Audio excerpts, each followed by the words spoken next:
জান্নাতে সবার সামনে আমাদের পিতামাতাকে কে নগ্ন করে দিল? শয়তান। তাহলে এখন দুনিয়ায় যারা আমাদেরকে নগ্ন করতে চায় এরা কার অনুসারী বলেন? বুঝতে পারছেন না? একই মিশন না? একই মিশন। আচ্ছা, এরপর আল্লাহ পাক বললেন তোমরা আর এখানে থাকতে পারবে না। আলাম আকুল লাকুমা ইন্নাশ শাইতানা লাকুমা আদুউম মুবিন, আমি কি তোমাদের দুজনকে বলি নাই, আদম হাওয়া, যে শয়তান হচ্ছে তোমাদের প্রকাশ্য শত্রু?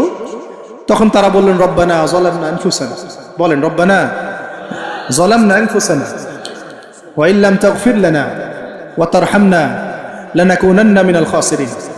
এই দোয়া করলেন, আল্লাহ মাফ করে দিলেন, আলহামদুলিল্লাহ। কিন্তু দুনিয়া আর জান্নাতে থাকা হলো না। কুল নাহবিতু মিনহা জামিআ, আল্লাহ বলছেন আমি বললাম তোমরা সবাই নেমে যাও। কোথায় নেমে যাও? পৃথিবীতে নেমে যাও। তার মানে পৃথিবী আগে ছিল না পরে সৃষ্টি করা হয়েছে?